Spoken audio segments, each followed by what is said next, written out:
think what I'd like to do to start out is just look at the larger picture from a perspective that Kimberly and I really learned to use like 15, 20 years ago. That was that it's a little creepy, but it's very helpful. And the perspective is basically, okay, if I were a psychopath with an irresistible urge to control everything in my environment, which is common to a lot of psychopaths, and that basically means to rule the world, then what would I do? So I was thinking about that this morning, and all of a sudden this became really clear to me that there were 5 things that I would do if I wanted to control the world. And the first one is that I would set about convincing people that somebody needs to rule the world. You know, whether it's demigods or pharaohs or kings or priests or presidents, prime ministers, someone needs to rule the world. So that's the key, is to convince people that there should be an authority over them. In fact, they won't even be able to make it without that type of ruler. Okay, so that's number 1. Of course, then I would need to convince them that I should be the one.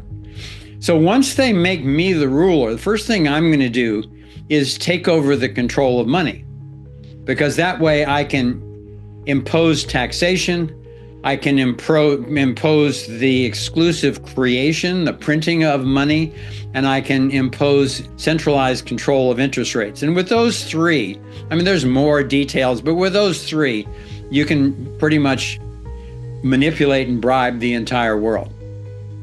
Okay, so once I've got that, then I'm going to set up a bribery and blackmail system to control my head minions, you know, the managers of my global organization. And I'm going to do that through corruption and pedophilia. Because if I can corrupt them, then there's the threat of exposing them. And if I can catch them or dupe them or trick them into some sort of compromised sexual situation with kids or with a prostitute if they're married or something like that, then I can start both bribing and controlling them. And then I'll only let those people that are under my bribery and blackmail system, I'll only let them get to the tops of the different pyramids that ultimately go into the centralized global control. So that's number 3. Number 4 is, got to keep them afraid. They're going to be a lot easier to manage if they're afraid and looking for protection.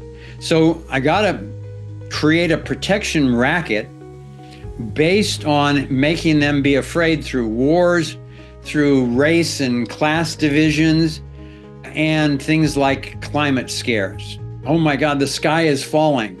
The world is heating up. Something that they'd be so scared on a global scale that they would beg for centralized authority over all people. So that's number 4. The last one, number 5, is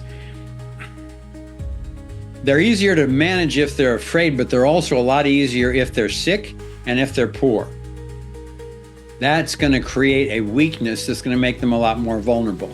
So I'm going to take over the control of fake drugs, poisonous agrochemicals, poison in our foods, in our air, in our water, in our soil, and so forth, so that I can not only keep them dumbed down and sick, but then I'm also going to control the medical system, which will make money on and draining their resources on treatments till they die.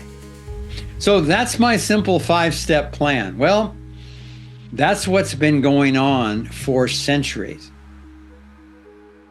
And now something's changing.